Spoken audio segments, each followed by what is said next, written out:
Guys, welcome back to another video, maybe the final video. We might have some more videos that Pace over time, I think we can kind of add to the library. But Pace and I have been putting together an entire series of creative financing strategies. Pace has been willing to share all of his strategies, the techniques, how he's putting these deals together, stories, just really the way that this works in today's market, super valuable. Again, we have a playlist. The link is in the description. Be sure that you're learning all of these creative financing strategies. This is kind of one of the really, it's really kind of sexy right now, super hot strategy. Yep. It's been around for a while, but it's been really kind of underground. Not very many people know about it, and that's novation. Novation agreements, yeah. So Pace, tell us, what is a novation and how is this important right now? Okay, it's really important right now because, so here's novations. Novations are never something you hold. You can wholesale a novation, you can flip a novation, which are the two primary strategies, the only strategies. You cannot buy and hold a novation, okay? A novation is a temporary strategy, or I'm sorry, a short period of time strategy. You're not gonna hold them. So you wholesalers and flippers are gonna love this. They're gonna love it, right? But buy and holders, it's not a good option for you. So here's what a novation is, okay? Agents, you might know them as a net listing, okay? If you're an agent, you know what a net listing is. As a wholesaler, a novation is this, okay? And I'll break it down in terms of a car.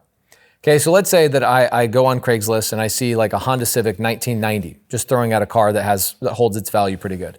It needs a new paint job, maybe a clean, whatever, and they're selling it for like 1,500 bucks. I go in there and I go, 1,500 bucks, man, I could do a couple things to this Honda Civic and I could sell this thing for like 5,000 bucks.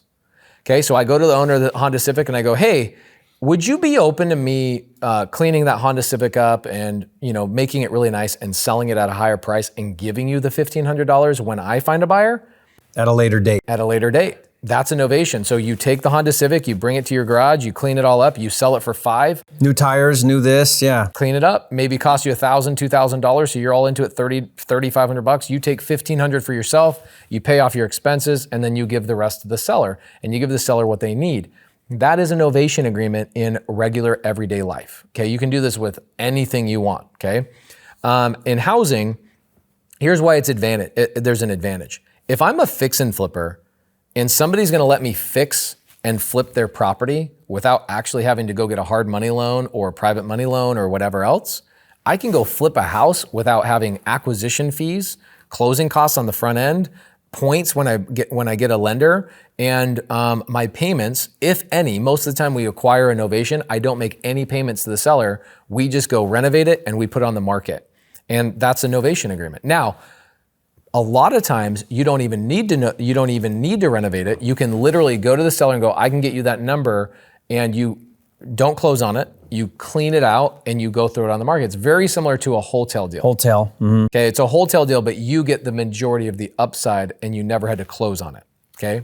Where I found them really popular and really helpful in my business was in Metro Detroit. I was doing a lot of starter homes, first-time buyer homes, and FHA has an anti-flipping rule. Ooh, this is so good. Yeah, so FHA says you have 90 days not from when you bought it, but 90 days from the new contract. That's so messed up. So think about this. If you're a fix and flipper, you go buy a property, you acquire it with hard money, right? And private money to pay for the renovation. You go through the renovation, you then list it on the market, hoping to get a buyer. Your buyer is an FHA buyer. FHA has a rule that says, okay, you guys get into contract, but you can't close escrow on that deal or that agreement for 90 days from the day you get into contract.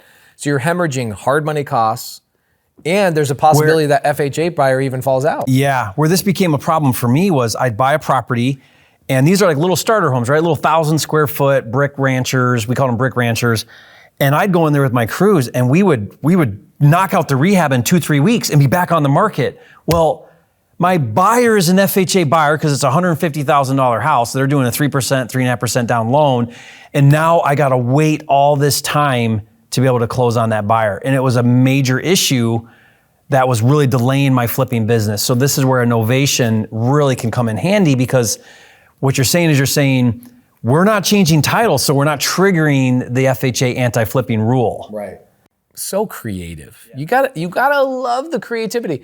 And here's the thing too, is where I started doing novation agreements is where I would go in to a seller and I wanted to buy it cash. The seller couldn't do it sub-2 or seller finance or whatever, right? We're walking down the line. Yep. And I'm like, okay, seller finance, no. Sub 2, no. Okay, hybrid, no. Okay, this, no. Lease option, no. This isn't working. Okay, great. I'm going to Novation, which says I'm going to get you the price you need on cash, but what you're going to let me do is renovate or clean up the property and sell it, okay? I would go in and compete now on cash with other wholesalers. But because I don't have to have acquisition fees, closing costs, and payments along the way, I could pay 10 grand, sometimes 15 grand above a wholesaler's price and beat out all the wholesalers all day long. And then ironically, I would take that Novation, wholesale it to a fix and flipper. You can wholesale a Novation. Yeah.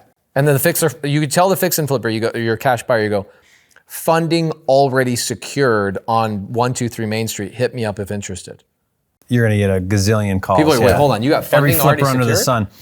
Yeah, and to the seller, what's great about it is you're saying you can't pay as much as you would on maybe a seller carrier or sub 2 because that's a long play. They're staying in it a long time. This one you're telling the seller, you're saying, hey, a couple months. Yeah. Like 90 days, I'll get you cashed out with this Novation because your plan is still short term. It's to get in there, make some improvements or not, right, and then resell it very quickly. So they're not waiting very long. So when you come in and you can pay 10, 15,000 more than the 30-day close guy, you're gonna win because you're telling that seller, I'm still getting you paid out in full shortly, just not that short. So how's another $10,000 or $15,000 sound to wait another month or two longer? They feel and they'll take it. Ecstatic. So you met a student of mine last night, DJ Martin. I mentioned to you last night, I said, on the first day of our mentorship, he did the first Novation agreement in the sub 2 mentorship. Yeah. So DJ Martin gets a seller that he goes to for seller finance. The seller goes, I can't seller finance it to you because I have a debt. Okay, DJ goes to sub 2. And then he finds out that the underlying mortgage is like 6.5%. So DJ's like, that's not a good opportunity. So he then goes down the line and then he goes to a Novation and the seller's like, okay, yeah, I could do the Novation. He goes and opens escrow because I actually open escrow on Novations, right? So I open escrow, even though it just sits there open. We want to make sure we do a title report up front. So very important because there could be problems on title and there was. You're wasting your time. The seller was in arrears $80,000. Yeah. This is the other time a Novation agreement works really, really well is because I don't have to come up with those arrears before I buy the property, right? I can keep those arrears there. What we did is I taught DJ how to postpone a foreclosure. So we postponed the foreclosure in 90 days. It gave DJ the time and energy to renovate the property and then sell it retail. The retail buyer came in, paid off those arrears, paid off the underlying mortgage, and DJ made like $180,000. So still tons of spread for him to make a big profit. Tons of spread. It's amazing. So you can postpone a foreclosure on a Novation, which is awesome. You can postpone a foreclosure on any transaction as long as you have a contract. But he postponed the foreclosure, got the seller everything they needed, plus the arrears, and he walked away with like $180,000 on his first freaking deal. And if you're really into zero down, the money that wouldn't be covered would be your rehab money. But then again, private money can cover your rehab money. Now you're doing that whole deal, zero out of pocket, 100% funding. You just flipped the house or wholesaled it to a flipper. And so there you go. This is the downfall of the Novation agreement. So let's say that I go to the seller. Right, in DJ Martin's situation, he was a brand new person in the industry, so he didn't have the money to pay for the renovation. Pretty common. So he goes and does what Jerry says, which is he borrows money from an aunt, an uncle, a cousin, a church leader, whoever, it doesn't matter, private money lender. And that private money lender says, well, how can I be secured against a property that you do not own, DJ? So you just have to have a document, okay, where the seller will allow you to attach your private money lender as a lien against the property so that your private money lender is secured and make sure that your private money lender gets paid when the buyer comes in and pays off the property. Yeah, so then it's just a payoff at closing, just like any other lien. Yeah, it shows up on the HUD, shows up on the settlement statement, and they make sure they get paid. Now, here's another way to protect yourself as a tip on a Novation. Whatever your projected profits are, what we do is we always, whatever our projected profits are. So let's say seller wants $200,000. I have to renovate the property for 50. So I got to go get a private money lender. I put a second position in at 50. And I'm going to go sell the property for 400. I got a massive spread here. What I do is I have the seller and I work out an agreement that says anything above the 250 is my profit. Okay? And we write an agreement and I lien the property for the remaining 150. Okay? Why do I do that? Protect your your profit. Protect my profit. I make sure I show up on the settlement statement. They have to do a payoff to me for that lien. Most important thing is, let's say that the seller who still owns the property decides to go refinance, sell, do anything in the process. Your lien is protected. Yeah. You are protected. Very smart. Make sure you definitely make sure you do that, because there's nothing that would prevent him from doing that and out from underneath you and you not know. Yeah. Very smart. Now, another way to do this, going back to, and I don't think we did this, a better way to do that would be an executory contract. Okay. So an executory contract. So a lot of times I used to do novation agreements and I'm like, man, I don't have a lot of security here because I'm not the owner, but the novation agreement is amazing because I don't have to transfer title, have acquisition fees. And I'm like, I know what I'll do. I'll do an executory contract where I actually am the owner, even though the deed hasn't transferred.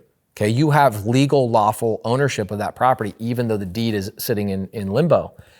Then that way the seller can't do anything. Mm-hmm. The seller can't refinance, do anything. You're fully secured. It's not the seller's property. They have no say over it. So in my opinion, most of the time, this is where the novation people, the guys that are talking about novations a lot, where the folly is, I would probably say 50% of the time or more, I would rather do an executory contract.